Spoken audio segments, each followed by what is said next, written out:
Today's episode is all about human energy, and for that I have my special guest, Professor Dr. Yan Kwai Leung. Hello, everyone.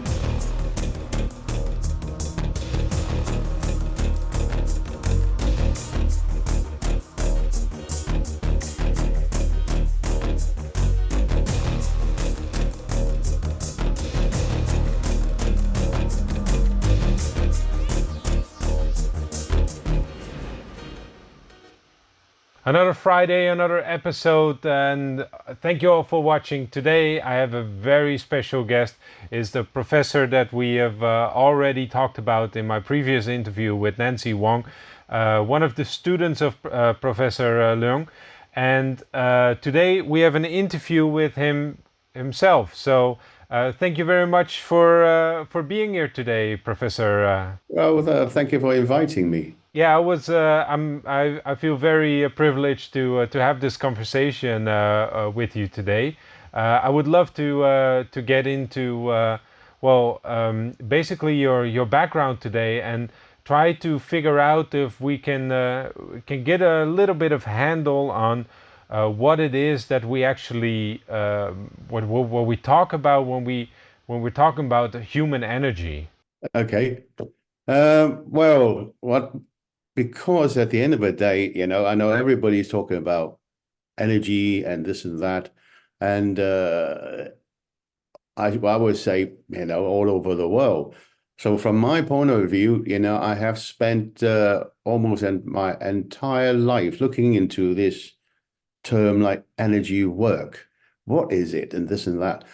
So maybe I try to roughly introduce how I get involved with all this research work. Okay. Now, I would say, first of all, we have to understand that energy is energy, right? Energy work, every race on this planet, or every culture would have their own energy work. And so from my point of view is there's so many ways, but I'm not qualified to talking about other people's work because I don't speak the language. So therefore, the energy work itself, I would say that is superficially is universal, because at the end of the day, the energy is like macrocosmic energy. We ourselves is microcosmic energy, and we all human, so it should be the same, right? The Right. only So problem, yeah, sorry, you got. it's okay. So just to for our audience members, so what is good for people to understand is that the background that you have is in ancient Chinese human energy system, and that's also why what you specialize in and what your whole system is based upon is mostly founded on the Chinese historical background. Is that correct? Yes, that's I was going to say, but you have said it now. I don't want to repeat it. I don't need to repeat it now. True. So the only difference is we cultural differences, because every race would have their own culture, their language, and I don't speak other people's language. I cannot really comment on other people, so I can only speak Chinese and write Chinese, especially ancient Chinese. And obviously, I'm fully qualified to talk about that. And I'd like to now we share some of my research work with all of you tonight. Okay? Yeah, that sounds like a good idea, and for that we have set up a little bit of a presentation. So I think it would be good to look at that together. Okay, thank you. Yeah. So so this what are we looking at here? Oh, this pictures were actually my mother. And from the energy side, I would say that why I bring my mother and my family involved is because you can see my mother actually is the Canton Opera House actress. And the ancient Chinese, when all the opera, all the scripts are written on the warlords and a lot of battles. So even my mother, as an actress, she has to train all this wushu or martial arts, you know, to become, because always the scripts require you. And Now, obviously, we talk about different styles of, martial arts, but to me here, I just like to work with the word movements, with study of the movements. Okay, so and that is why is because obviously when I was born into a martial arts family, and so that's why, like even like this, my cousins and they're all involved, and I have training. Obviously, I started when I was about 10 years old with most of the teachers of my mother, my family, you know, and you can see my mother here, and on the left, and even on the right, it's actually is well, we are very close family friends, Uncle Shakin. Shakin is the just people probably remember the late Bruce Lee, the late Right. Bruce Lee, who worked with Shakin in the Enter the Dragon. Hmm. So you see, he's one of my, shall we say, mentor, and we actually grow up within this kind of this kind of, shall we, family, the circumstances. And you can see me on the left. So therefore, I start getting involved with movements, with martial arts when I was 10 years old, So now you can see that's in the middle, Shakin, the late Uncle Shakin, and on the left-hand side, that was my uncle, my mother's uh, elder brother. Okay, and Right. he's actually was a very well-known filmmaker. He made over 100 film, a Cantonese film in the 60s in Hong Kong, and that's why he worked many film. He worked with Uncle Shakin, so that's how we get a very close family relationship. Right. Yeah, and this is also this is where the fascination for movement, for you come from a very physical family, and a very much a family in which the physical was primary. Yes, you can say that, and probably that's why it's in my genes. Right. And you can see the Uncle Shakin here, and he even came to my wedding, and many different at that time. Uh, all the martial, there's a lot of martial arts star when I have my wedding feast because of my late uncle, who's quite a well-known film director. But Yeah. that is only telling people that I come from that background. So this is at your wedding actually. Yes, yes. You look handsome. I don't know about that. Okay, yeah. Now also I train with many of the teachers, and that's why I prefer not mention any styles name, but to me it's just they're all good. They're all good. All my teachers are very nice people. And this one is Chen Changmin is the Sifu Chan, and he was obviously he's a late teacher, and that was back in almost 1984, 82.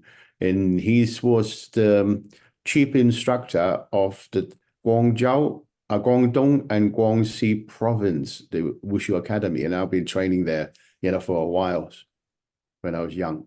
Right. So sorry, this was what kind of training was this?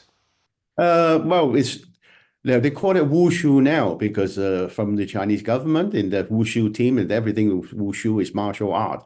But under there, you got the northern style and the southern style, and this is one of the southern style is we call this the Hong Kun.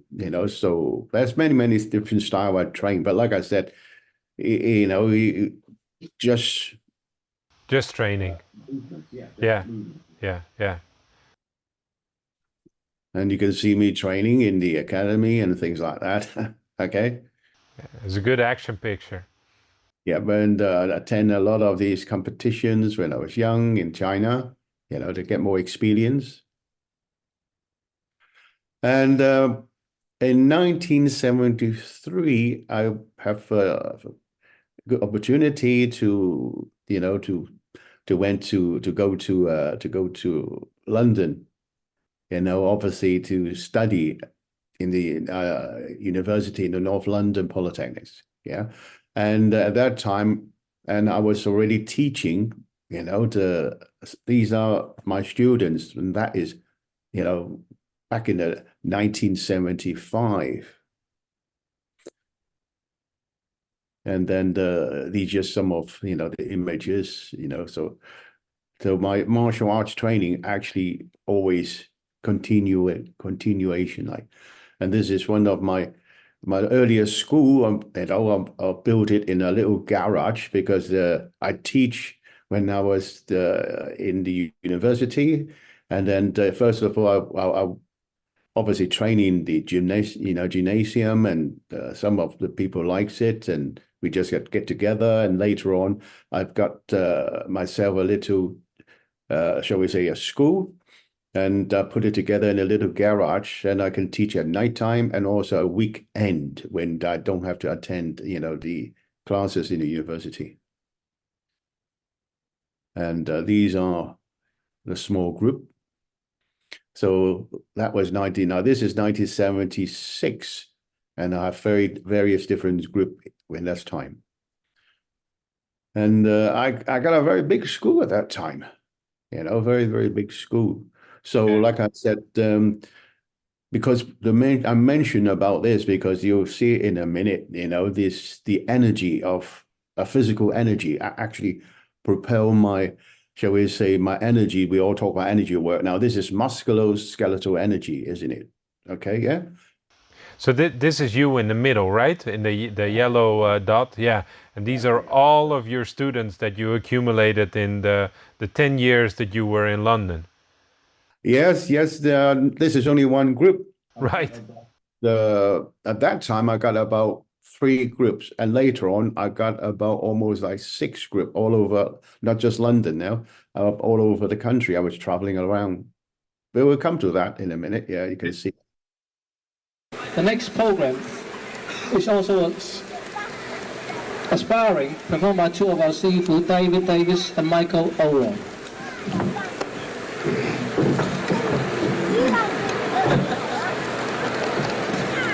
And these are my students, my senior students. Sorry? These are my senior students. Yeah. And it's a Chinatown. And every year I was demonstrating, but that's what I teach, a lot of free fighting. Right. And it's like a public performance in London, in Chinatown. Yeah, every year. And I got involved, because at the end of the day, my school is quite big. But like I said, I teach not just, for the forms and movements, but we actually do a lot of free sparring. They actually, you see they engage, actually making contact. Yeah.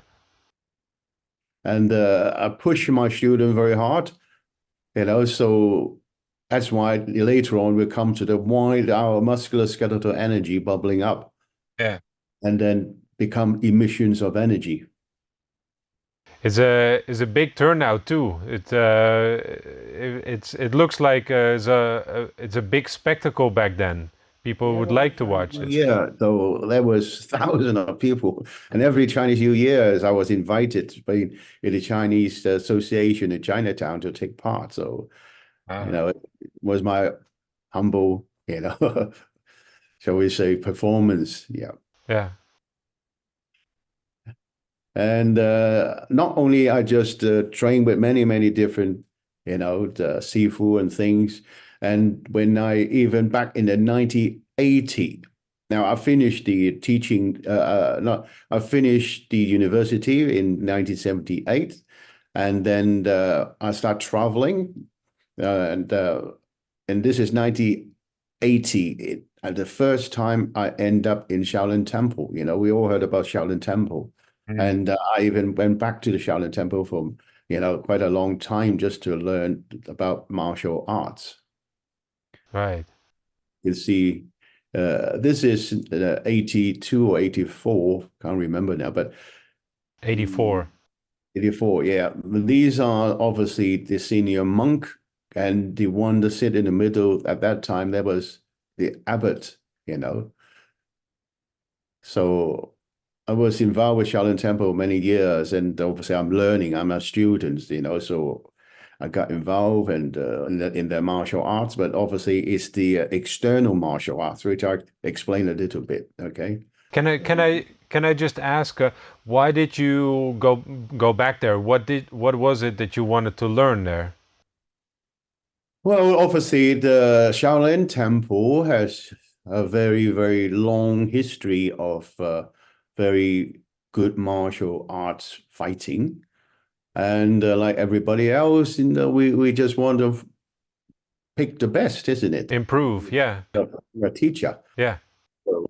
I And see. I remember 1980, that's the first time they opened up because in the 80 Chinese, in China is still, very, very poor and it's still very a closed door policy. That was 1980. And I was in Hong Kong at that time. And I saw there was advertising, they start opening up Shaolin Temple. So I thought, wow, I get my first opportunity to go back 1980. Right, And I went back there, and the first time in the first, shall we say, at that time, it was only tourists. And right, as a tourist, I'd get to know people and see the thing. And then from then on, I'd start traveling from London back to Hong Kong and go up to Shaolin Temple every couple of years, 2 or 3 years when my finance allowed, of course. It's very expensive at those times. So that's why when I get back there, I stay there for at least, a month or 2 months, again, depending on my finance, and just try to learn. right. Yeah, yeah. Just the study of movements, learn from the best. Yeah, The study of movement, but from the martial side. Yeah, right. because later on we're talking about this, the movement actually can give us, self-healing ability of the human mind and body. So, but like I said, I start off with a movement as from a very physical to martial side, Yeah, and the monks I've been training with, so this is one of the most senior monk, very well-known monk, and Shida Jin, so that's my senior, what we call, brother, the senior monk, senior brother, something like that. right. And then also apart from the martial arts, of course, we learn some Qigong form and thing, because at the end of the day, it's all energy work. But what I found that Shita Hong is also one of my senior monk. And but what they would actually taught me later on, I found out is the heart Qigong they call. So the heart energy work. So maybe next time we got more time, I can explain to you in deeper what is heart energy work and soft energy work, because it's very important. Sure. Yeah. Yeah. And then that is, well, that was, now that was the old abbots at that time, the old abbot at that time. And obviously, I've been very honored and humbled that he accepted me as the 31st generations of, because Shaolin Temple, they got two category of monks. Yeah. One is, shall we say, like a common monk, that we're not really a religious monk. Yeah. Because in religious monk, you're not, you're supposed to shave all your hair, Right. right? Yeah. You cannot, eat meat and things like that. And you can't even touch a woman, whatever it is. But I can't. I'm married. I got a very lovely family. So Right. the only option I have is because I'm not really, into the spiritual side at that time, and so I chosen just to as lay monk. They call lay monk. So and just learning the martial arts. Yeah. I understand. I wouldn't cut my hair. Well, the hair is not important. Is I can't dump my wife, just go out there to go to the mountain and become a monk. Sorry, that's not, my family is the most important thing, That's okay. Yeah.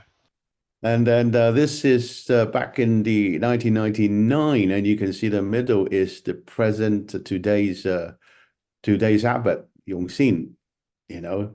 And he actually came over to London. You can see me on the right-hand side. That's my school. Yeah. And you making me officially the first Shaolin Temple, representative in the UK, in London. That is back in 1999. Yeah. And then you can see him. I was taking him around, and there's London Tower Bridge. Yeah.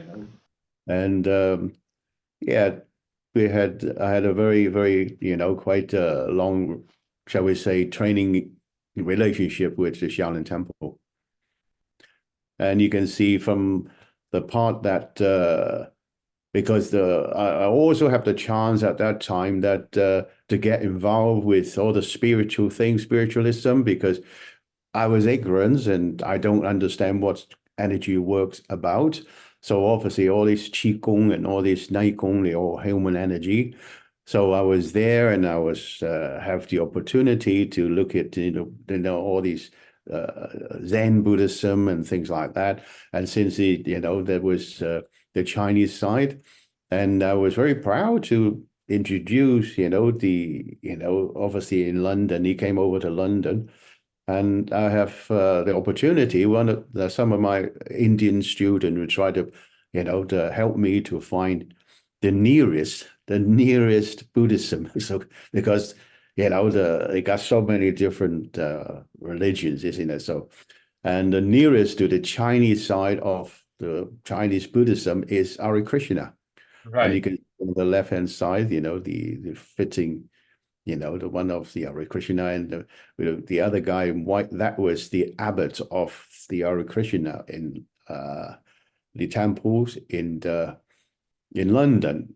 Yeah. Actually, in London. Actually, I can't remember where it is now. Actually, it was donated by George Harrison. The mansion. Yeah. George Harrison, the Beatles, donating that. So we have the honor to bring the abbot to meet up with other religious leader. Yeah. Okay. Yep. So you can see that he came over to opening my school and make me the Shaolin Temple at that time, the first UK representative.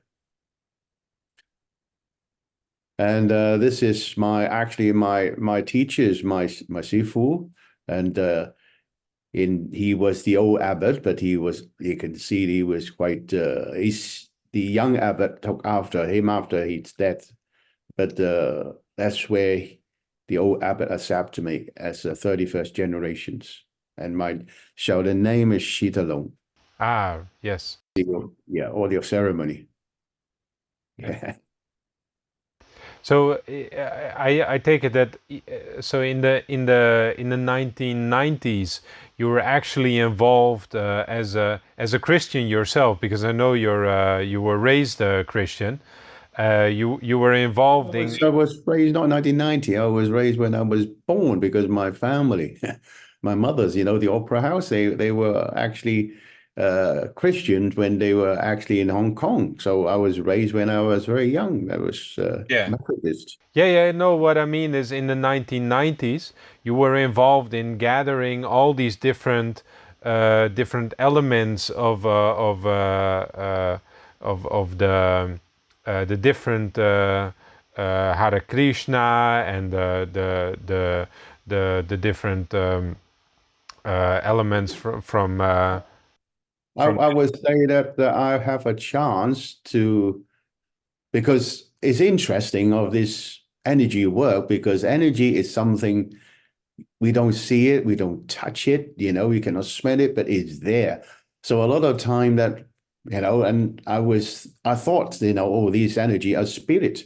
Yeah. And so I had the opportunity to, to study, the 20 years in Christianity and more than 20 years in the Chinese Buddhism, and then even 5 years in the Daoist immortality, because we're all interesting in something energy, isn't it? And then I did look into that way from the spiritual side, but I couldn't find any answer.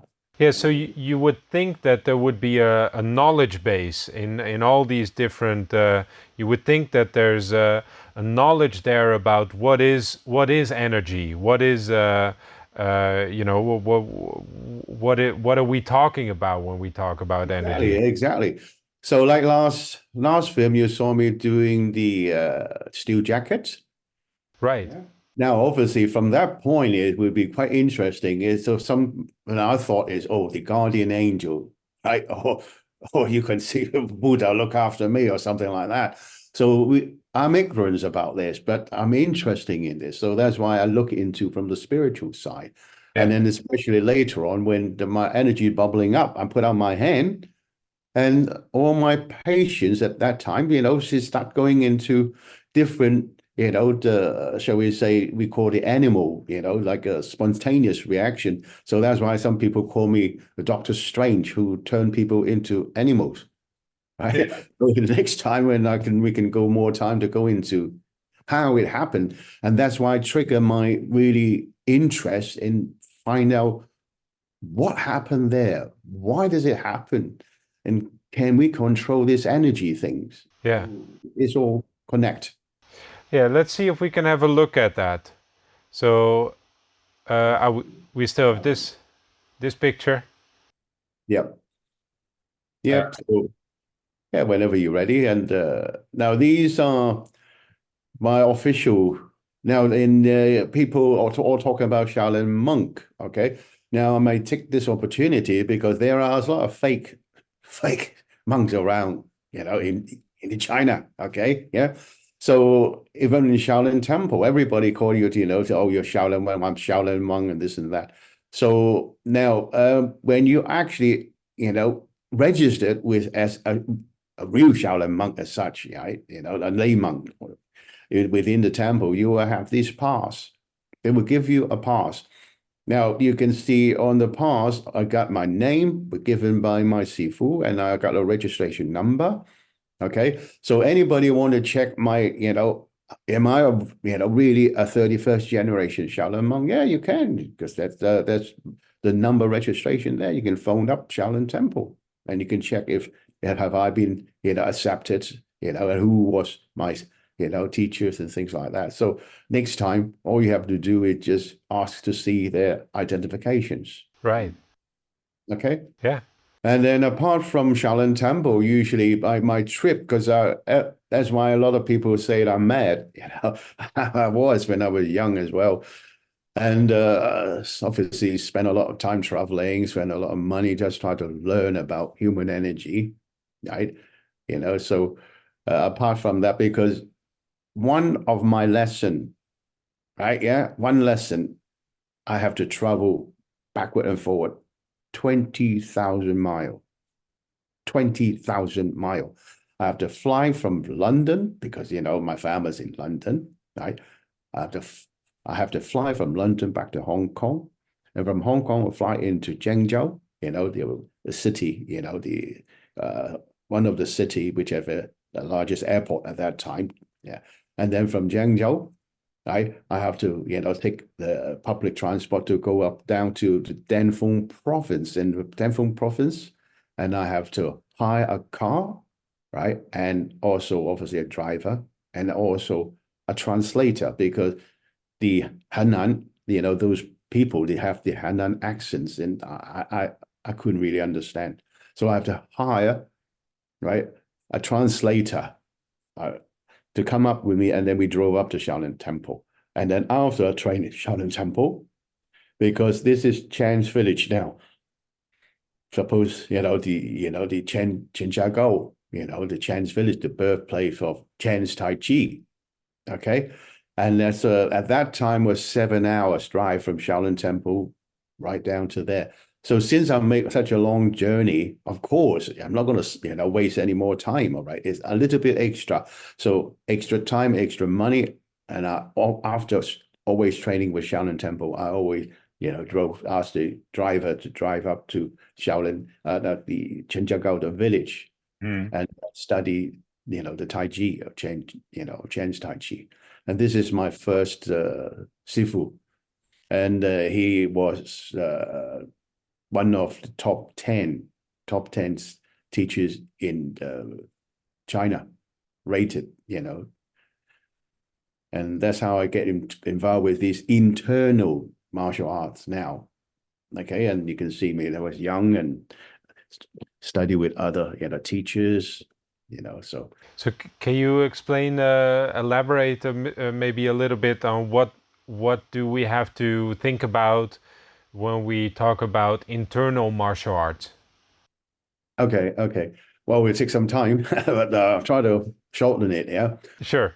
Um, but from my own experience, right? Obviously, other people have their own experience, though. Yeah.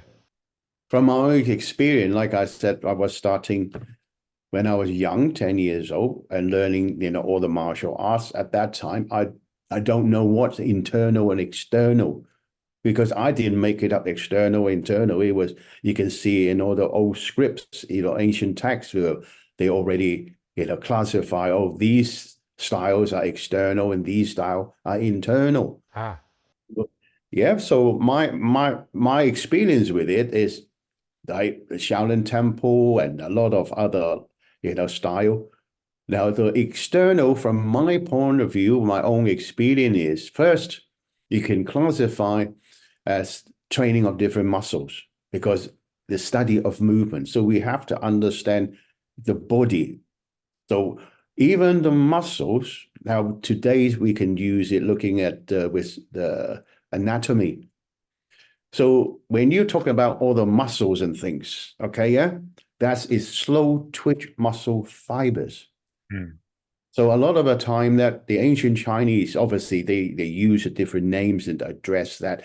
And the internal is they use jin, or jin or the ligaments we know now, and they are fast twitch muscle fibers.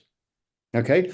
So once you understand that, that's why when you're doing a lot of, external work like this, pumping iron and thing, what you're building up is massive Bulk. muscle bulk. Yeah. These are slow twitch muscle fibers, Right. right? So that gives you a much longer, shall we say, length of, the force. So like if you like push, now these, is obviously classified as like a external because it's more dynamic tensioning, isn't it? Yeah. Yeah. Yeah. And the speed of it, is much slower. So you generate that kind of force. Okay. But on the internal side, now these are bursts of energy. Huh? Okay. They're very fast. So it's not a brutal force. And these bursts of energy involved is the ligaments. Right. Yeah.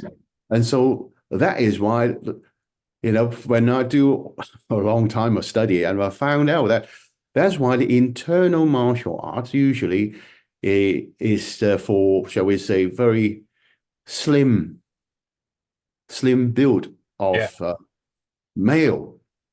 Okay, yeah, because there's not bulk. The bulk, do you go to the gym and pumping iron and you're like this big Yes. bulk? Yeah. And the ancient Chinese classify that as external training because it is the different, it's the slow twitch muscle fiber. They give you that kind of bulky force, okay? But from the internal side, they were just the ligaments because they all have ligaments. That's why we train 9 joints, one part move or part move, this kind of teaching come in, and they allow even females. Now the female can do that. So you can see a lot of very good female martial artists. And they're training all the like Pakwa, even the Wing Chun, the Mantis, and Pakwa, the Tai Chi. And these are supposed to be internal, not only because of, it involves a lot of Qigong, of course, Yeah. they call it Neigong. Okay. And that is the Neigong is the ligaments. So now shall we say the girls, you don't have the big bulk muscle like that, and you don't like it as well. Okay. That's fine because you don't have to train that kind of force, but a burst of energy, right? This kind of a burst of energy. Now that's stretching. Yeah. An ancient term we call Daoist in 5,000 years. So you can do very, very slow moves to stretch, or just a burst, a fast stretch, if you want to use the English to talk about it. So that is why the Chinese side, we're talking about, okay, internal energy is not just, the inside, the energy of the vitality of the organs from the medical point of view, but from the study of movement more, right? Yeah. The movement can give you self-defense techniques. And even like old men like me, I mean, I'm coming up to 72 now, but I can still, because I can still do a few move Yeah. because I don't have any muscle. You can see I'm an old It's man. all gone. Oh yeah, well, but I never trained pumping Oh, iron anyway. But and still, it's still there. So they're all good. They're all good. Either external and internal.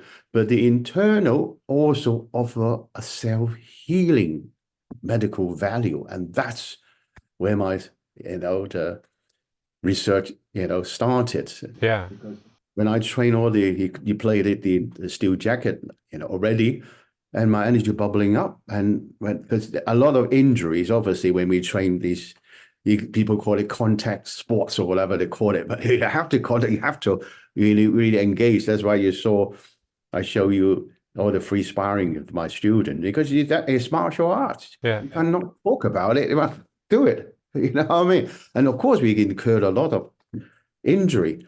And I trained all the TCM and back in the Zhengzhou TCM, the institute with Professor Go and then Dr. Sin, and learning, we call Tui La because the bone setting. So there is a lot of injury, of course, when we train.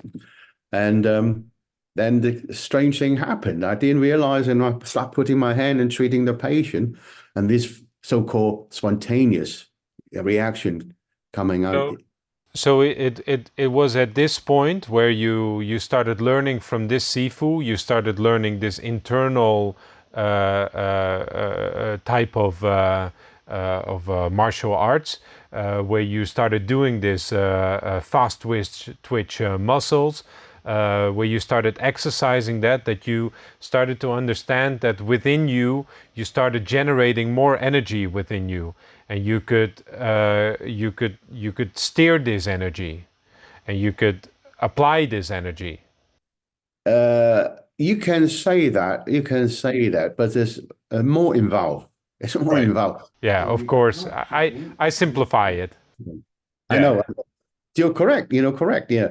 And obviously, if we go into that, that will be another, topic of discussions. What is hard qigong and what is soft qigong? Yeah. Yeah. So maybe we save it till next time. I'd love that. But for now, let's continue. So let's see who do we have here? Now, that's another of my teachers and another top 10. Xu Guming, is also one of the very well-known internal stylists, the top 10 in China. And I'll be studying the, Tai Chi Chuan and things like that from him. That was in the 90. And this is the 2001 now, and I actually become shall we say, an indoor disciple or the indoor students of Sifu Chen Jinglei, very, very well known, another top 10, in Chen's Tai Chi. And that's the ceremony. Yeah. And as the Sifu, and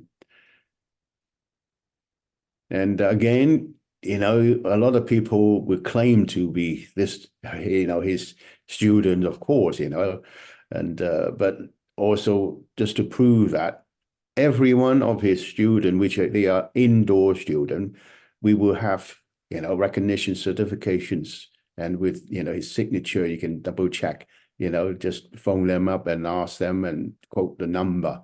So it was obviously very, very properly done, as for registrations.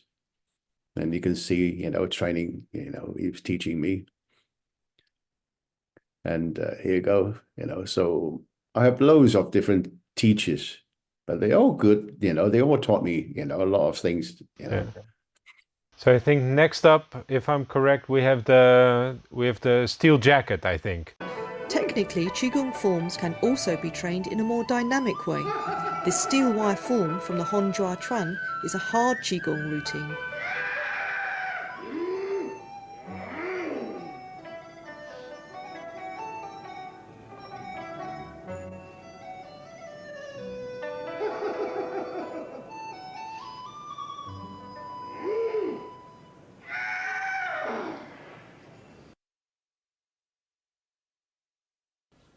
The second level of Qigong training provides a person with an unimaginable skill for self-defense. The Chinese call it the steel jacket. This is the steel arms. That gentleman is third dance in karate from Japan coming over, to study with me. Yeah. This gentleman is, I remember, is three-time kickboxing championship in London. Right. He's not a nobody. Well, like I said, I've been around in martial art world in London for a long time, and I make a lot of friends, and we always get together training. Yeah.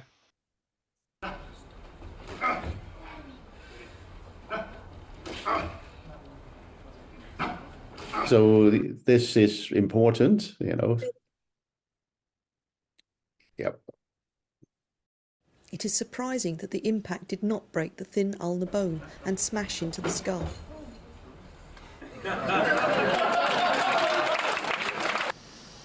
This is the steel stomach.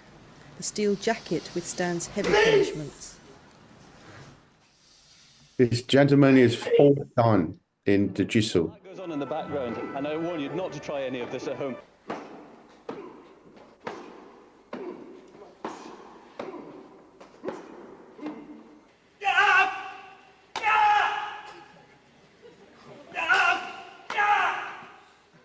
These are five dans in karate. This is the steel throat. He's fourth dan in Aikido. Of the Adam's apple. It's very impressive. Thank you. Again, this guy is fourth dan in Jiu-Jitsu. Do not attempt to copy this dangerous skill which you have just witnessed. It can be fatal. The steel jacket requires years of dedicated training and should be practiced under the guidance of a qualified teacher.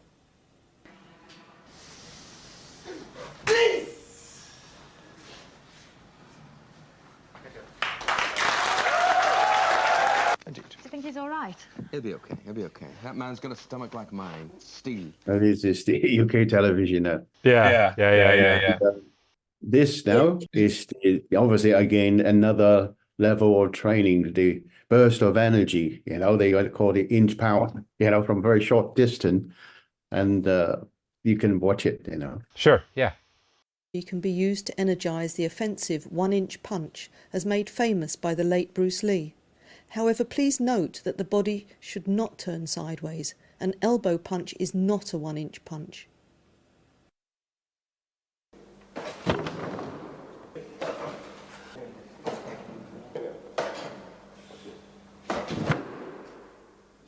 The even closer wrist strike.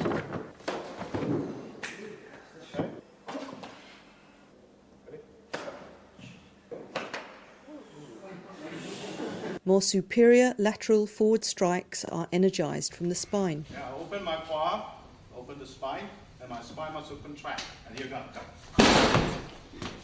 And here go.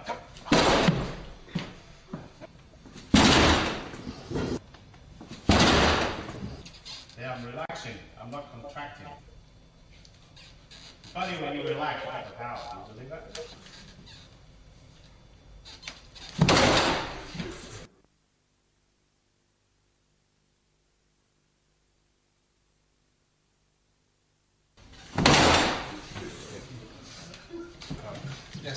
So it's almost so the energy of the 1-inch punch, but also this movement that you do afterwards, it comes from the spine. So it's almost like a wave from the spine moves in the energy in the musculoskeletal movement. Am I correct? Yes, that's how the ancient called it internal, because when you do internal, we train as ligaments, and when ligaments concerned is the joint, right? All the joints. Right. So the energy come from shoulder joint, Shoulder. elbow joint, wrist joint, finger joint, right? Yeah. But when you go to, to do the, building of that, you got muscle, bulk of muscle here, bulk of muscle there. So two different fibers. Yeah. Yeah. So that's why from the inch punch wise, you can see it from here. Now, actually, this is the shoulder joint. So actually from here, but a lot of people are saying that from the elbow, now that's not inch punch. Okay. Now, if an elbow bent, now, and I stretch my elbow, now there's more than an inch in it. That's all a foot there. Okay. Yeah. So therefore, I was saying that, no, you don't bend your elbow, because you bend your elbow, that's elbow punch. So if this inches, okay, and from here later on with the wrist strike, so that from here to there, only very short distance. Now that's inch, right, strike, and then also the spinal strike. And when you have the spinal strike, you have 5 different joints: the spinal joint, the shoulder joint, the elbow joint, the wrist joint, and the finger joint. Yeah. So this is classified between internal training, right, and external training. Right. So there's part of it, study of the movements. Yeah. Yeah, it's a good example. It's like the accumulation of every joint all together, forming one fluent movement that Burst of energy. burst of energy, and the energy just flows through every part of the joint, and it uses the fast twitch muscle to Energize. to get that energy out of there. Yeah. So that's why even a female can do it, because the female or very slim built male or scholars, and also old men like us, we can do that kind of, movement training. You call it movement, but if each movement, if you know that there are, more to it, the technical in it, it becomes martial. Now, girl can do it because we don't need the big muscle, like that.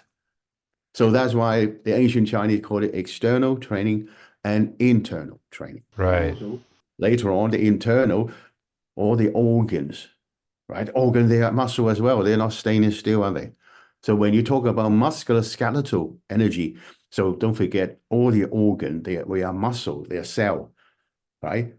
So that's why when you do the internal training, now, from the TCM point of view, from the medical point of view, because these are meridians. Okay, like this is the lung, the large intestines, the pericardium, right? Yeah, and also the 3 groupings of organs, and then also with the heart, and also the small intestines, and then you got another 6 meridian on the foot. That's why when you grip the foot and things like that, and you're actually stimulating using musculoskeletal energy to stimulating the meridian energy to trigger, right, inside, the, shall we say, exercises of internal organ, because that means the energy go in there and, shall we say, trigger the biochemical reactions, and then shall we say, to keep the health status of the organs, because you cannot put your hand inside, try to massage your organs, isn't it? Yeah. So that's why the Chinese side, they're using this meridian, to 3 yin and 3 yang.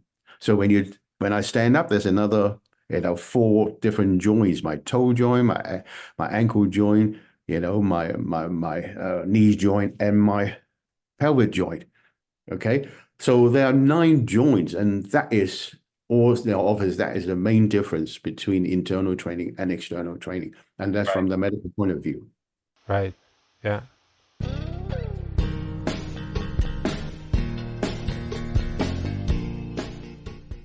I'm sorry, I have to break this interview up for just a commercial announcement, but yeah, there's no way that we can make this show without any kind of sponsor, and I'm so very happy that we have this sponsor, which is really on the right side of human habitation, because it's also a sponsor that really understands that we need healthy human beings for the future of this world, and for that they have the product line of CBD oil.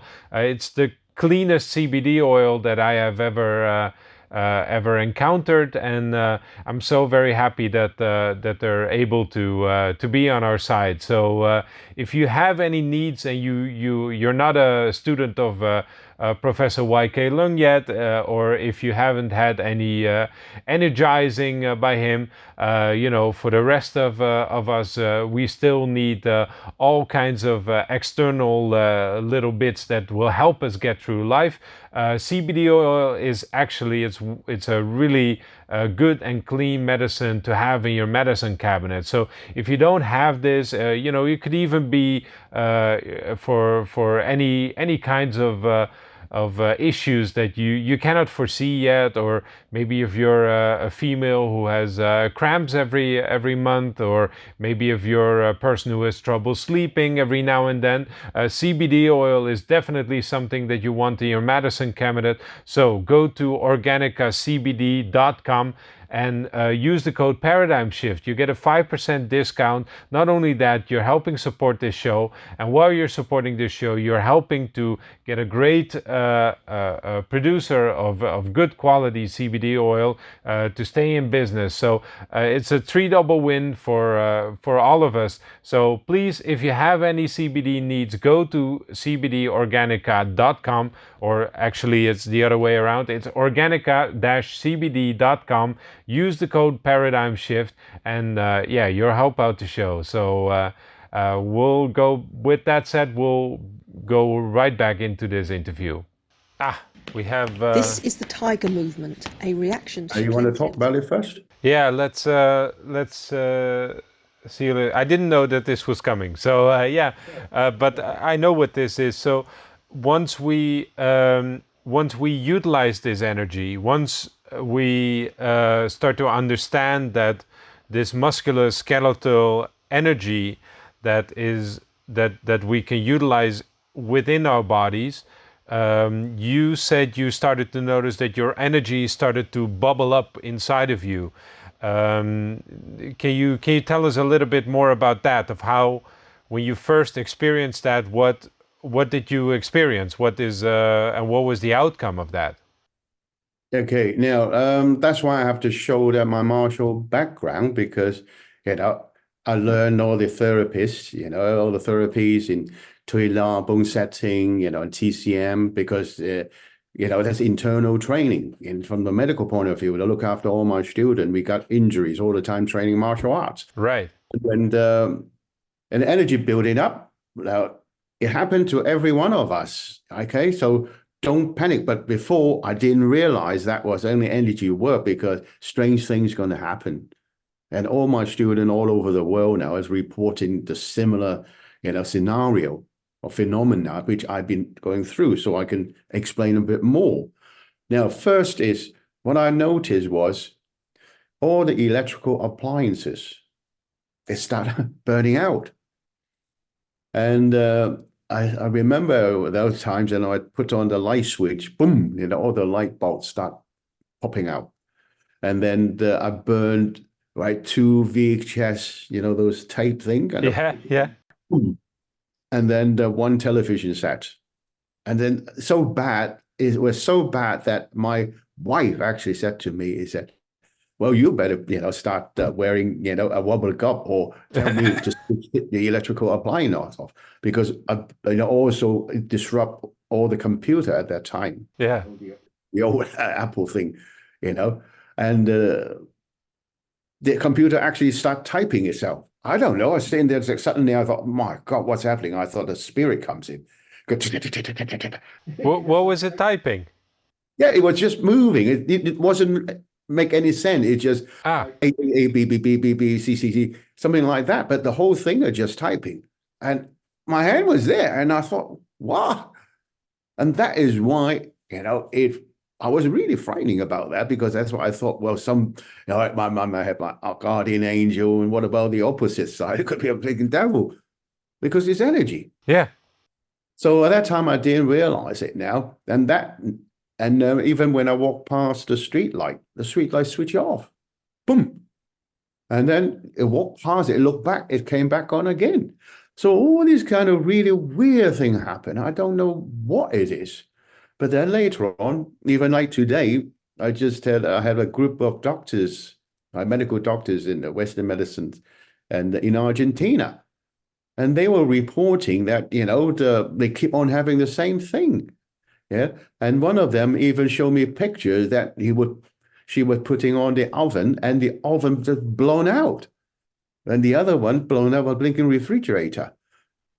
So now, obviously, all those years of research, I understand that this is the Qigong. Now we are talking about collecting macrocosmic energy. Right. Plenty of macrocosmic energy going through us. There's so many of them we don't even know. But there must be some energy inside ourselves, right? Which is similar to the macro, and this is microcosmic energy. And there when we exchange it, there's an interactions and it stay inside our body. And through all those years of practical experience and all my research work now, I can share with you guys is electromagnetic field, because we are electric, because the peripheral nervous systems and also the central nervous systems who run on electric, so what you call static. Yeah, right. I remember even Nancy Wong, did an interview with you. She was saying, we touched the, all the static come out. Yeah. So that is why these kind of energy come out. And also, I'm always very hot. It's really like an oven. So my wife sometimes kicked me out of the bed because you go and sleep in the guest room, because I was like an oven, and things like that. And also twice I was, being sued because I was doing all the, the therapy, the massage therapy or bone setting therapy. Yeah. Yeah. And I burn my patients, the right. thing, you gotta have a finger mark there. So when I thought, well, hang on a minute, what's this energy? And then I do more research, and I found out that is thermal energy, because we need the infrared, low frequency infrared, right? Is a thermal heat, and yes. we are warm-blooded animals, so that's the heat, and that's why when you look at it, when we ill, right, high fever. Yeah. Really high burning fever.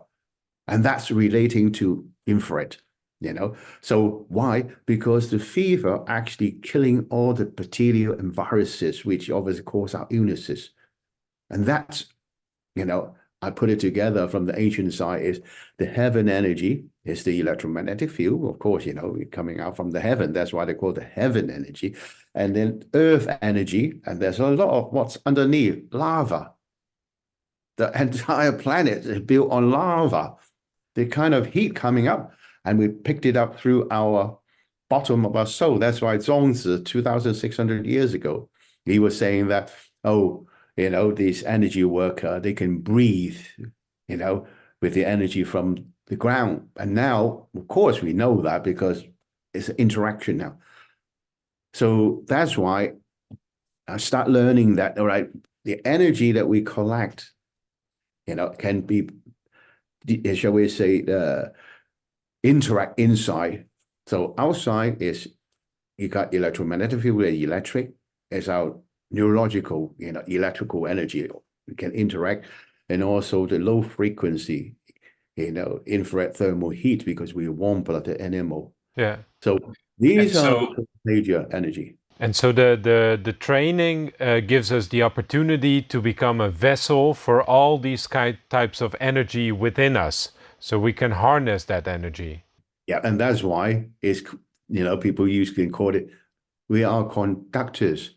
So the heaven and earth and human energy, and the ancient Chinese recorded 5,000 years ago as the three treasures of the universe. And that's heaven energy, earth energy, and human energy. So that's, that's my whole more of my dissertation comes in, is to put all this ancient Chinese term now back in using a medical science to decode all this knowledge, which coming up in a minute. But yes, like this one is what had happened was, because when I start energizing, we call energizing, or zapping is just a term, so I was putting up my energy, emission of energy into, my patients. They're all my patients, right? Yeah. And a lot of them, after I help them, because now one thing I must stress, I don't heal people. In fact, nobody heal anybody on this planet.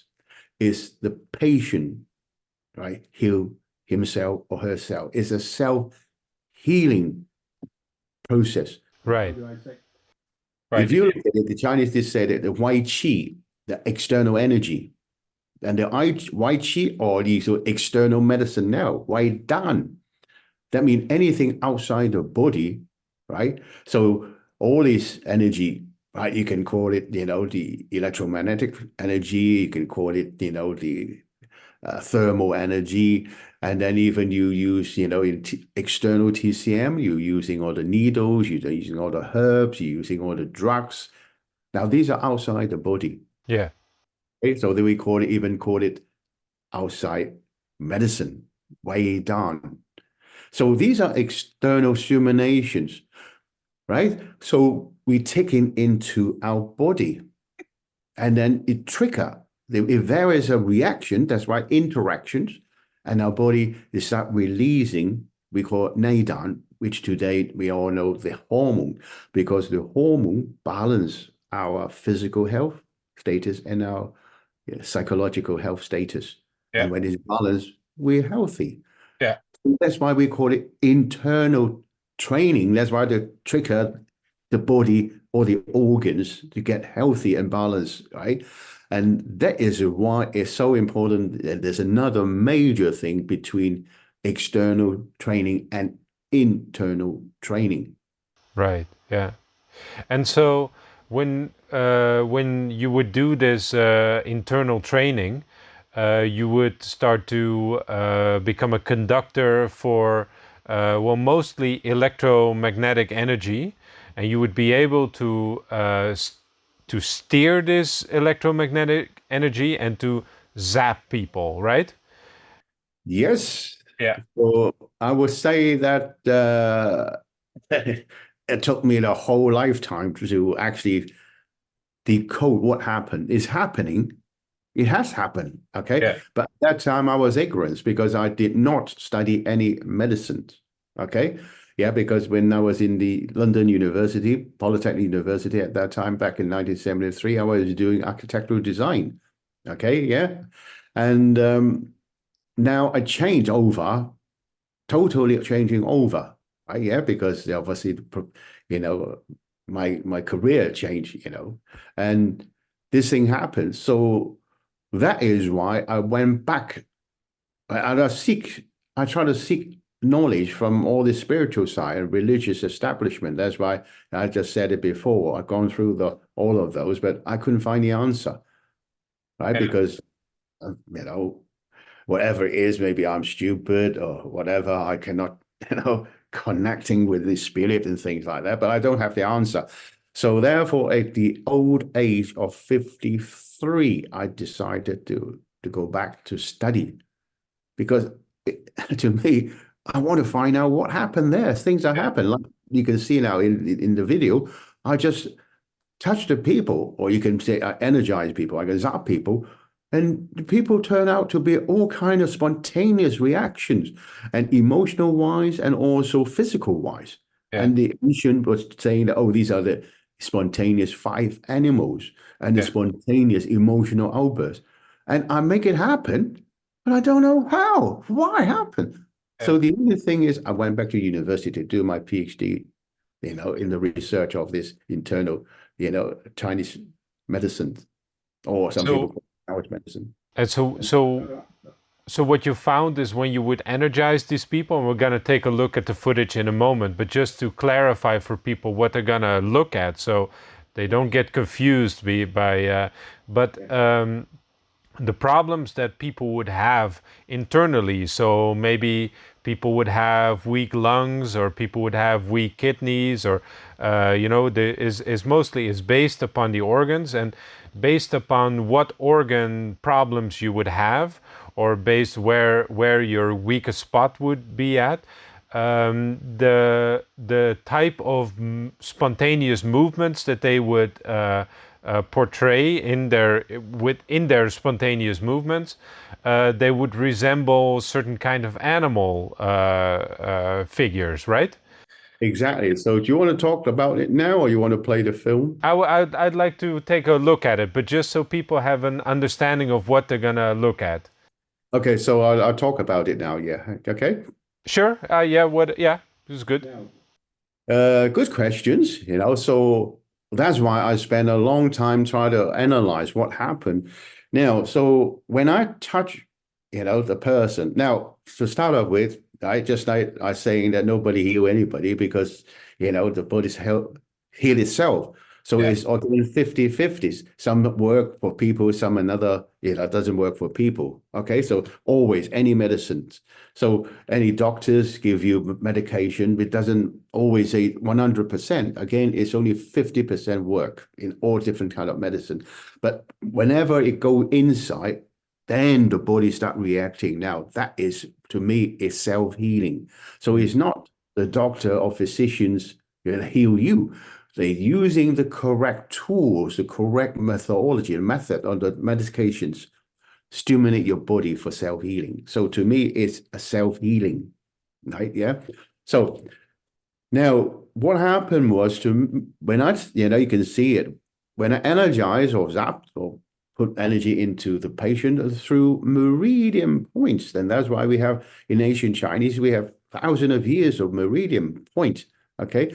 And these meridian point also run along a specific, right, ligaments, right? It's very specific ligaments, and it was drawn out thousand years ago. So what happened was the energy, well, obviously, is electric now. Because why is electric? Muscle convulsions, muscle spasm. Now, I was just now come back from 5 medical university and from Argentina. And I was, obviously talking to a very old professors and things. And he was really interesting. We exchanged knowledge. And because when suddenly, you have all this spasm and it's actually caused by electric. So you put a blinking electric through there and everything will start shaking, isn't it? So we were talking about epilepsy at one time. I was talking to a lot of these, the doctors. They're just different names. They call it epilepsy. I call it spontaneous reaction. Okay. But the problem is they don't have, because some say, oh yeah, we can treat them. Yes, of course you can treat them. You take them, put them, even on the gas and things because, the muscles start spasm. And if you can calm the muscle down and it stop. But the problem is sometimes there and then will happen on the streets. The chances of fatality, because a lot of time they bite the tongue. Yeah.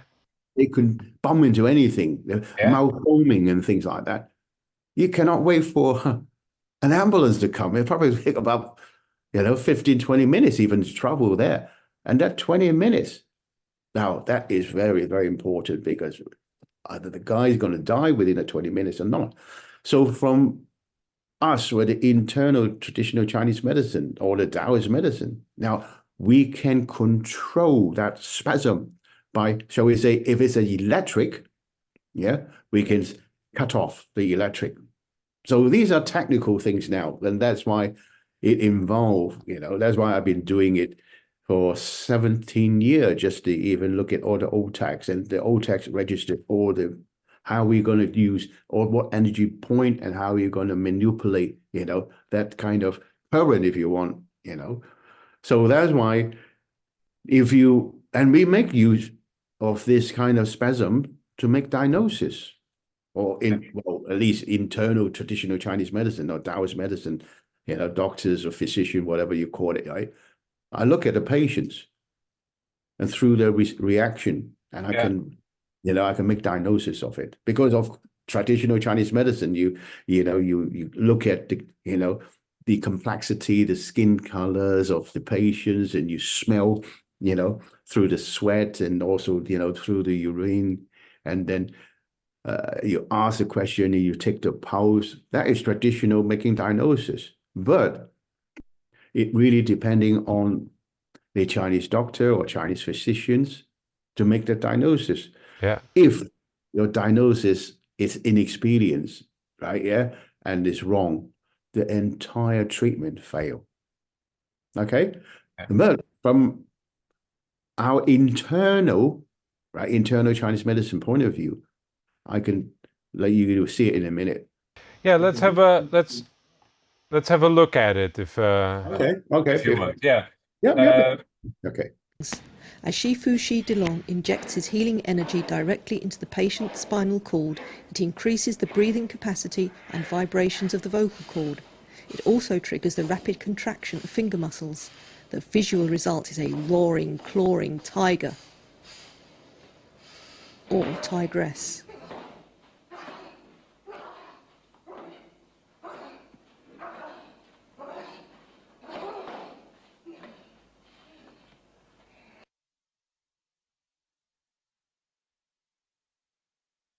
So the lungs are the Here, tiger. Shifu Shi Delong's healing chi There energy is the is kidneys. cleansing out all the negative energy of the kidneys.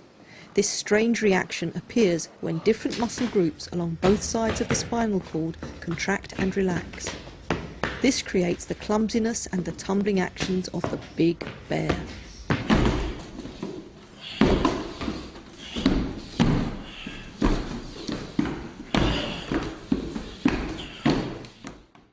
Deer is the liver.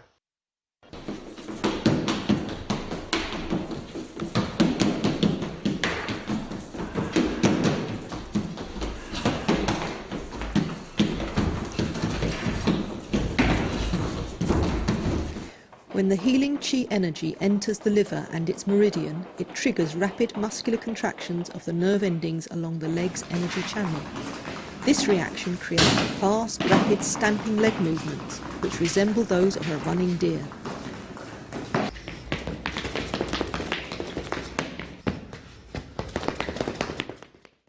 It's blurry. And the bird is the heart.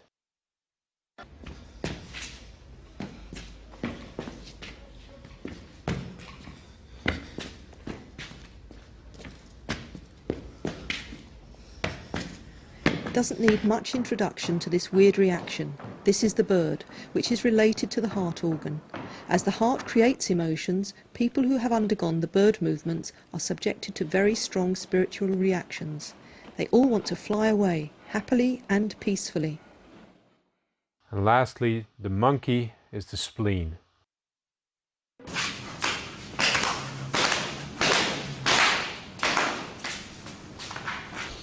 This is the monkey. The healing energy is flushing through the spleen and its meridian. It is very interesting to see how these people are all leaping and rolling and generally behaving like a monkey. Very interesting footage. Yeah, sorry that it's very blurred, like you say, because that's 30 odd years ago. Yeah. Now, I would say that because of my own ignorance, and these things happen, and I still don't know what happened, right? But at least I rent a camera at that time. We were talking about back into 1990, and those cameras like this, I have to rent it because it's too blinking expensive. Yeah, and some of them, obviously even black and white, something like that, because we're looking at 30 odd years ago. And I have some new one even today, so, but I keep a record of it, because if you don't film this, how are you going to do research? Because it just happened like that. So I have 30 odd years of all these clinical case study I recorded in films. So allow myself and all my students to study. So we can rewind it. We can try to piece all the teaching from the ancient Chinese records. And that's what happened is, and I've used it because it happened to me. When I started doing it at first, I said, oh, wow, what's this? And I was ignorant. And that's why it pushed me back into, the university. Yeah. So can I just ask, because you're in the films as well, and we see you steering with your hand, or we see you pointing at things, and this is where you energize, I think, or this is where you put a certain focus of electromagnetic energy on a certain part. How do you know where to go? Is that like an intuitive thing, or is it do you feel it, or what is that process like? Well, good question again. Now, that's why I just said that through the actual experience, right, it happened, okay, yeah, and through the study and from the ancient texts, what I found out is the energy output there, because it's causing straight away, right, a spasm. And like I said, clearly that is electric. Yeah. So, and that's why when you see me put my hands over there, and I was detecting, the flow of energy and emission of the energy. You don't see it, but even today, we don't see it. But hopefully in the future, there was some machine that when I'm doing this, I'll probably be gone by then. I'm 72 years old. But the research fellows of 8 research, right? Yeah. And with a machine, we can actually see the energy of electric coming through and then pointing at what energy point. So, and that's how I learned the reaction. Now, for example, right, the birds. Yeah. Okay. Yeah. To the birds. So we're just flapping around like this, isn't it? But why is it flapping around? And then you can see, the tongue. Like that. I got loads and loads of film all over the world, okay? They're all public session as well, people around, okay?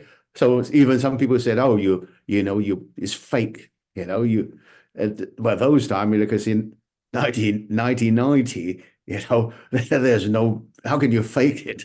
Yeah. So you can say now today's AI, yeah, but that's 1990. Yeah. Right? Okay. So, and it's all over the world. So I have some, in a minute, you see that in the Hong Kong University. So are you telling me that I hired a Hong Kong University hall and got about 200 or 300 doctors there, and then start asking the actor going up and jumping up and down or crying, something like that? Yes, a lot of the time I've been pointing finger at this. You're paying somebody to do it. So my question is, okay, if that was the case, it's all over the world. I have it for 30 odd years, all over the world. Every time I have to pay a lot of money, then I have to rent the place, to rent the camera, to rent actor jumping up and down, and rent it, the extra to sit around in the crowd. I'll be bankrupt, wouldn't I? Yeah. The amount of money involved. And then, okay, say, oh yeah, you want to earn money. Sorry. I put it on Facebook 17 years now, free of charge. So am I stupid or not? Am I just looking for money? So I spend all this money, right? I don't charge people. Yeah. Where's the business case? Well, there you go. So because people said, because you want to make money. Yeah. There's no business case. Wow. But then again, to me, it's just, okay, I don't want to argue with people like that, because at the end of the day, I was ignorant before, but at least I'm willing to study. At least I want to, spend time to do my homework. But maybe I can ask these people. You said I'm wrong. Fine. I might be wrong. So what is again going back to the question is the steering part? Is it like an intuitive thing, or is it because you did not know at this point, you did not know about the meridians, correct?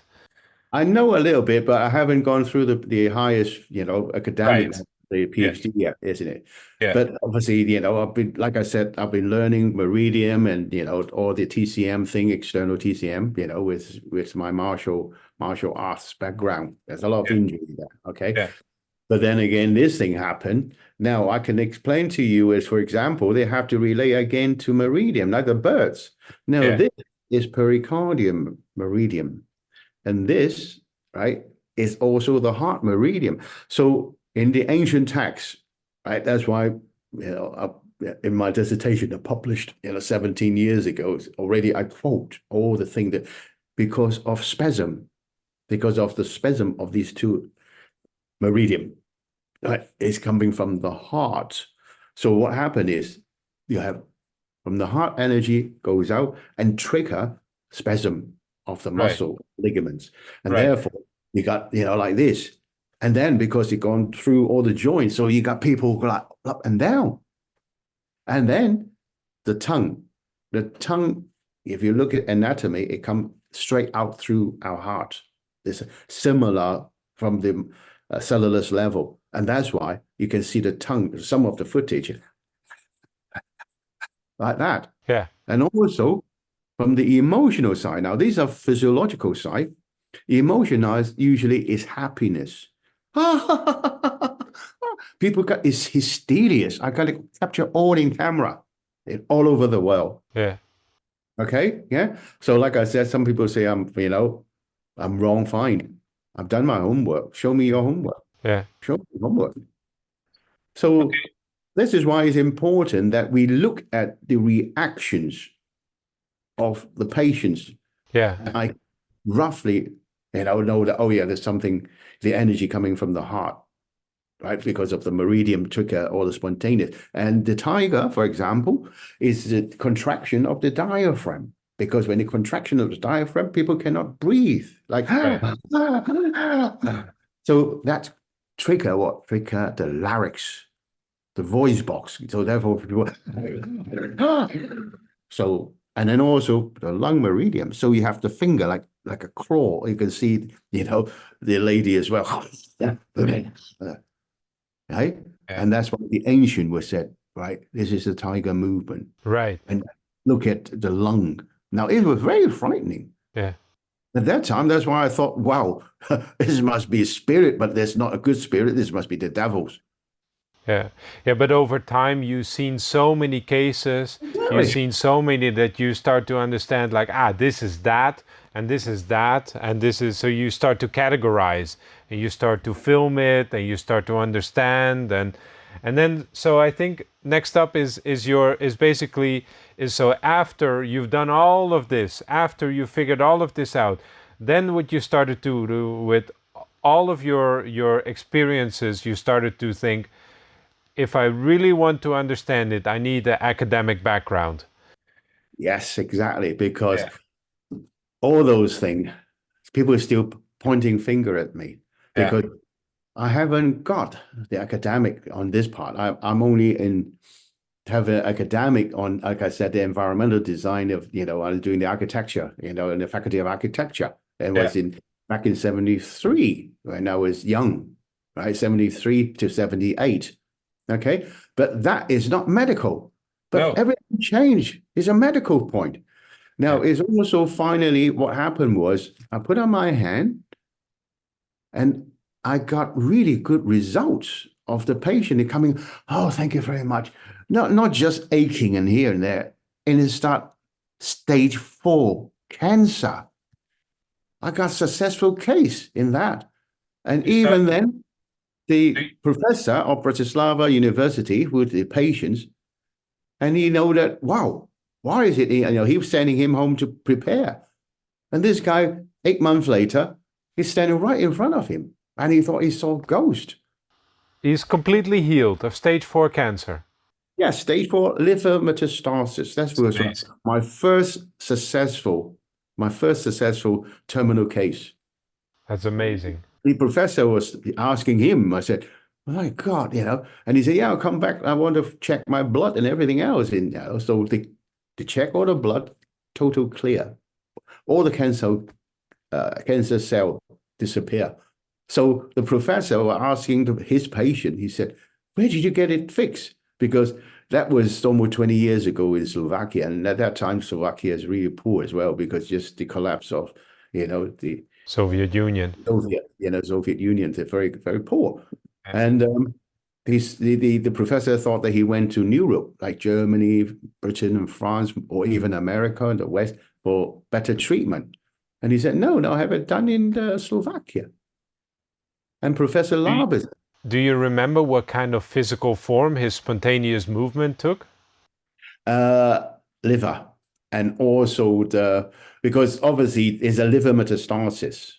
Of course, the liver thing, which is obviously is the running deer because they live in Meridian, and then when he lay down, you can see some other thing of people laying down, it's not running, and then they have, spasm on the leg like that.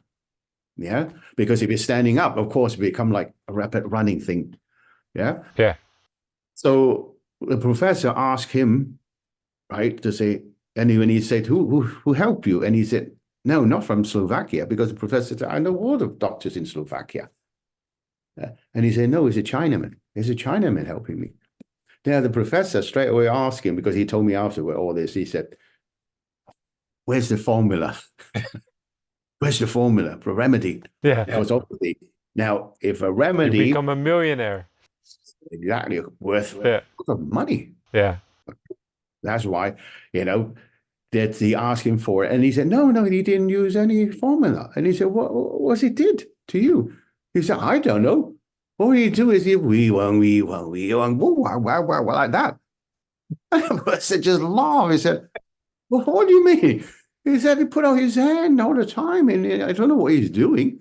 And he just said, look, it can't be. He said, look, I'm totally clear in it, but I don't know how he does it. So the professor then invited me to go to the university hospital to teach. Right. It was the first time I started teaching in the university.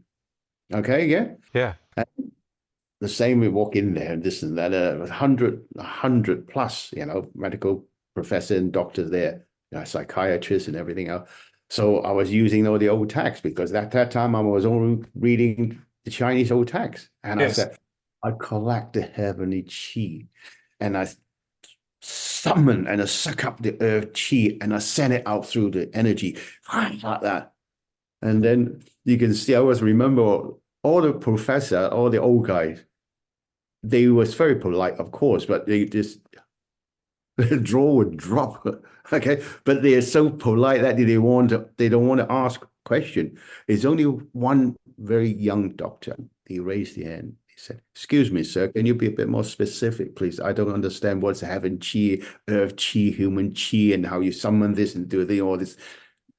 And he said, "Okay, don't worry, I'll try it again." And again, I could only quote with ancient Chinese texts. And I realized that time, hey, don't claim yourself to be the master and this and master that. Okay, yeah? Because at the end of the day, and I said to myself, hang on a minute, although I got degree in the architectural side, but I don't have degree on medical side. But now everything now seemed, my whole career changed. And then that's the time I realized that I have to go back to, study medicine. Yeah. That's the age of 53. I went back to Shandong University to do 7 years on the Daoist medicine research. That's the PhD. And now I can explain to you more, what happened now. Yes. Now you can see that it was my dissertations, my defense. Yeah. 2012.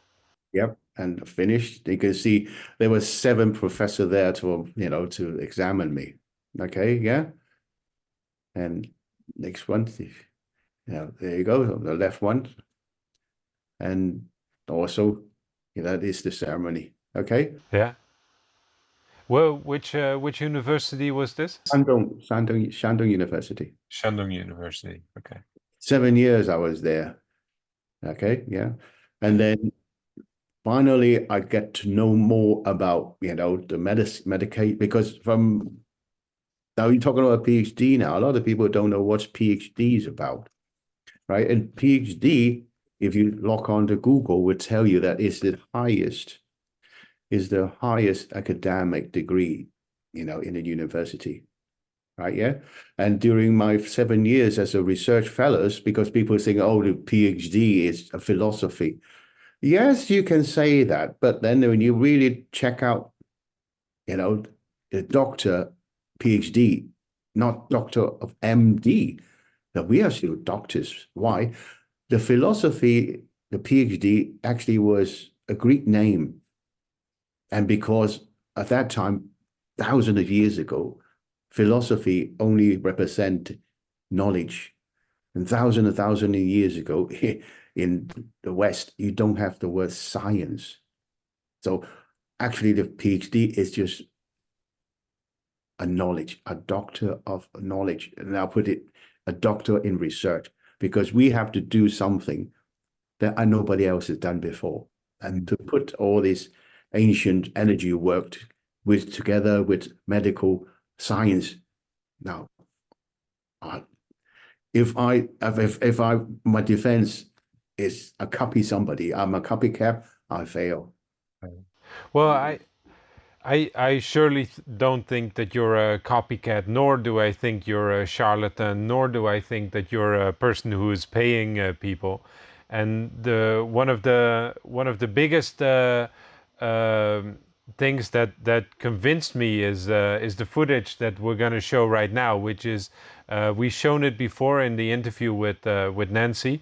But you've provided a little bit more footage. So, and I believe it's even I didn't notice, but I saw the footage, and I think is not only you who is treating this patient, but I think there's also a student of yours who's helping you. Is that correct? Yes, because yeah. the whole thing is everybody can talk. Everybody theory. So Yeah. theory. Okay. Yeah. But at the end of the day, the patient lie in front of you. You have to put the hands on. So from my training, I train all my students. After I teach all the things, I'll take people into hospitals, clinics, because my students have to have hands on. And when we're doing it, then that's the time I teach them, all right, this is where you're going to look at this point and that point, and how you're going to, if it's not enough, you have to energize more. And if it's too much, you have to diminishing it. So these are technical things. And that's why I choose this. Yeah. If I can do it, everybody can do it, but you have to study. Yeah. Because other people's life is in your hands. So don't play with energy work you don't know, because you can, of course, you can, shall we say, help people for self-healing, but on the other hand, you might really damage them. You can destroy them. Yes. That's fatality as well. Yeah. Yeah. So this is why it's very important. Please. We'll run the footage, and if you want, please take us through it. Okay. Yeah. Now, this was in Bratislava University, and this patient itself, okay, it's in a coma, But usually, we are not allowed to go into any hospital, because obviously, obviously I was teaching in that hospital as well, and they allow me to do it. Now you can see that I'm using again. Bone setting or tuila or massage techniques on the meridian of temple, and I apply pressure, and when I apply pressure, I'm pumping energy straight into, because at the end of the day, it's the pituitary glands and pineal glands, which is, we call it the old upper dantian, that are trying to awakening. So that's people, when you say the awakening, actually is, shall we say, we're using the brain wave. Now, the guy was unconscious at that time, okay, he's in a coma, unconscious. So if you use the machine, the EEG machine, you check it, it would be delta. So I have to somehow change the brainwave back into the opposite side, which is the beta, which is fully awake. So that's what I'm using, is the energizing it at different points, which relating very important to the brain, because the brain control all the sleep, and coma is the delta sleep pattern. Yeah. And also because it's affecting also the internal organs as well. So obviously we have to work on different internal energy organ meridian points. Yeah. Yeah. And I can imagine this person, his energy is very weak, because he's been in a coma for a year. Yeah, but over a year, I can't remember how long, but you can see all his body starts shrinking. All the muscles are shrinking. Yeah. And then I had a few students of mine helping me, because it would be better have more energy, just like, you use a jump start, shall we say, from a car. Right. Yeah. Jump starting in the head, and then this is another the female student, Yeah, she takes the energy out. Yeah, that's it. Because I was pumping on the other side, right? Yeah, work on the head, and she start taking the energy out on the other side. So hopefully we kickstart like a cycles, like a circles of energy. And obviously the energy involved will be neurological, electrical because of central nervous system. And also this the muscular skeletal energy because you can see all the muscle cell has to regrow. And also is the biochemical energy, which is so the hormone is the endocrine system. So we have to obviously have to open up or restart or kickstart the endocrine system as well. So these now I can explain more and more into energy work using modern scientific, achievement. But the Chinese have it for 5,000 years, for records, and I can put those experience together. Okay.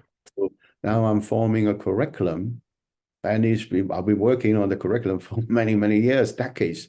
And now hopefully these few years now, because I just went down to Argentina, and there was 5 university, and one of the university, the University of Barcelona, and they were interested in putting my curriculum in a postdoc degree, right? So I mean, Yeah. all the Western doctor who finished the training, if they're interested in other medicine, okay, they can do, the postdoc degree. And also I'm going back, to China to work with Professor Liu and put the internal traditional Chinese medicine into the external traditional Chinese medicine, and then make this energy work. I let people recognizing it. Yeah, yeah. I think it's a beautiful thing that you're doing, and I really hope that it finds its course, and I hope that at some point the world can embrace this knowledge, this ancient knowledge that has been supported by modern day evidence, which has a lot of backing up from clinical case studies who have been documented for at least 30 something years. And I think it's a beautiful thing, and I think it helps the world. Thank you. And I also would say that it is a complementary. All medicines are good. All medicines are good because at the end of the day, it doesn't matter if it's a Western medicine or Chinese medicine. Okay, yeah. Because at the end of the day, yeah, what is good medicine? Well, if you can help the person, it's good. If you can't, that's not very good, isn't it? Okay. So to me, is from the institute, the 8 research institute I found, so our objective, I'm teaching my student is, okay, the patient come in, let's say a cancer patient. Yeah, so you can use Western, even chemotherapy. Now, I know chemotherapy is now very good in one way, but also yin and yang is very bad in one way. But we need the toxicity to kill all the cancer cell. Okay, so from years of me treating, with these cancer patients, what I found that usually, when the cancer patients, shall we say, terminal, because too much toxicity in the blood. And usually you'll find that a lot of the time that it's not the first, let's say a female, yeah, breast cancer, shall we say, okay, yeah. So sure. Yes, it's treated fine. Treated fine is good. But usually they have another side effect. Well, what I found it in Hong Kong, I work with a lot of Hong Kong University Hospital as well, yeah. And a lot of the time that, you can check it, all the medical record. A lot of the patient die. It's not because of the first cancer case, they call it side effect or relapse, whatever. It's usually the from the excretory system, failure of the kidney, the bowel, and this and that, because the toxicity of the blood, right? Go down there. Yes, we need the toxicity to kill the bad cell, which is very good, very effective. Chinese herb cannot do that. because Chinese herb the toxicity is not that powerful as chemical.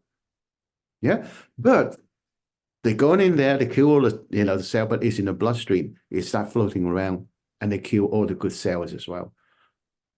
So there's a toxicity of the blood go around and kill other things, and usually you have to pass it out. So therefore, they kill all the organ relating to the excretory system, especially the bowel or the large intestines and things like that.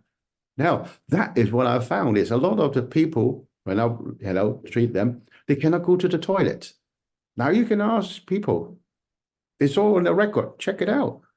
A lot of people after doing the thermal, or the chemotherapy,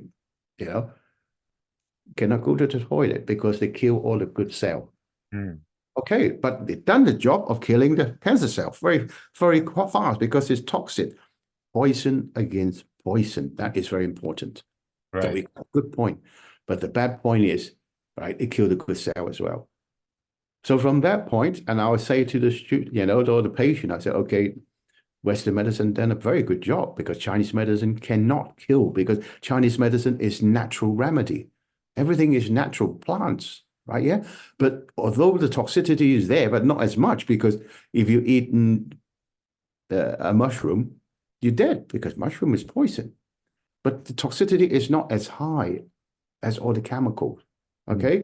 So that's why, and also the Chinese, we're using not like a cycle of 5 elements, because that's it, the elements and the yin and yang principle, organ chi, energy of the organ chi, and Western medicine, they don't have it. So what we can do is we can regenerate the cell, we can revitalize the cell. So at least you can let people go to the toilet to pass out all those toxin blood. Okay, yeah. So obviously if toxins gone out, then the chances of so rehabilitation is much better, instead of okay, it's still in there killing cell you don't know, and then suddenly bang, the second time you have the cancer, and then that's it. So even that external remedy doesn't work, then boom, boom, boom, boom, we can zap people like what you do. So to me, we can only give a patient more chances of survival and more chances, right, of self-healing, shall we say. And that's the whole objective of my research. Well, thank you very much for showing all of this, and thank you for talking with me today, Professor. It's been a real pleasure. We've done at least 1.5 hours of talking about this and showing and telling, and I think the world is ready for this to embrace this, and I hope you want to be a guest some other time, and perhaps we can do a little bit more of a deep dive into the yin and yang and all the different kinds of elements that we've kind of skipped over today, but definitely deserve a little bit more of an understanding, more of your research, basically. Thank you for inviting me. Like I said, it is a natural medicine because at the end of the day, people talk about mind and body. Now, this is mind and body now. The energy of the mind and the energy of the mind control the body and for self-healing. Yes. Yeah. Okay. Yeah. Yes, we can talk a little bit more next time, more technical things. So, yeah, thank you for, again, inviting me. I hope to, or have a more audience and we can spread it out, because at the end of the day, I call it the people's medicine, because yes, you learn it after you learn it, right? Yeah, you can self-heal yourself, but you have to learn it and you have to train. So that's the worst things, like the yin and yang, that's the really bad thing about internal, traditional Chinese medicine or Daoist medicine, because you do have to train. Because we're not using anything, we're using methodology. The next time I'll tell you what the methodology is. Xing Qi Su, we call Qigong now, and Daoyin Su, we call Neigong, So they go into more, of my curriculum, in the university level. Okay? Well, I'm very happy that that I'm able to train with you, and I'm very curious to see what we can explore. And I mean, you gotta move anyway, so better to move in a way that stimulates yeah, your body in the best way possible, so that it regenerates the energy that it naturally needs. And yeah, just for one last thing, I think if people want to train with you, I think that they can send an email to, I think it's info@acheresearch.nl. Is that correct? .nl, yeah, yeah. Yeah, yeah.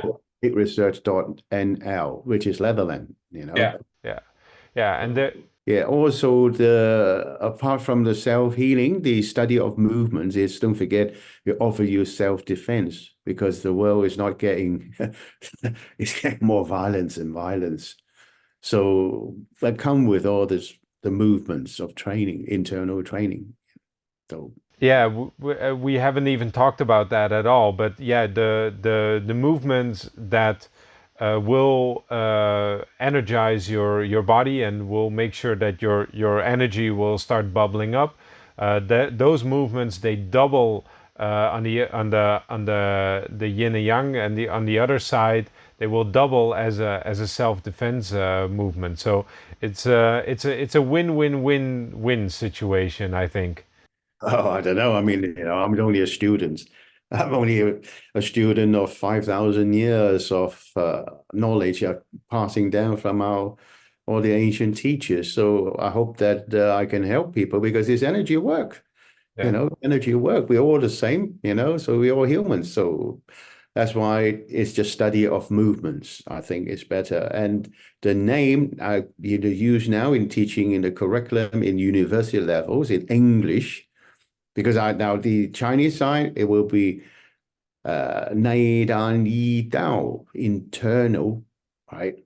Medicine, traditional Chinese medicine, yeah. But in English, what I found is very good that I've been using it in all the university is quantum medicine, energy of self-healing in altered states of consciousness. Okay. So next time, maybe we break it up and we can, tell you how quantum medicine and the energy of self-healing in what do you mean by author state of consciousness? Sounds perfect. So anyway, thank you again for being here today. With that, Yeah. I really enjoyed this deep dive, and I really hope that you guys, the audience, you really like it too. If you did, make sure that you definitely give this a thumbs up. We really need that like down there, because the YouTube algorithm and everything. Also, if you want to help the algorithm, we definitely we're helped by every comment that you leave. So if you want to leave a comment, if you have any thoughts about what is going on here, if you have any questions, perhaps we can get Professor Yan Kwai Leung to answer them in any next session, or if you have any other thoughts, please leave a comment down below. Also, make sure to subscribe, because we'll definitely be reporting more about this kind of well, it's a science basically. So we'll be reporting more about that. And also share this on any platform that you use, that you like.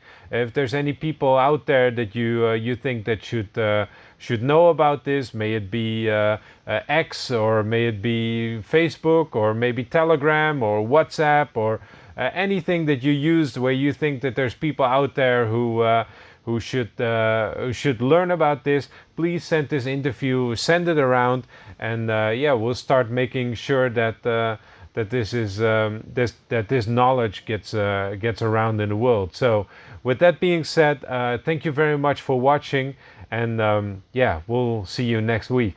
Okay, bye bye.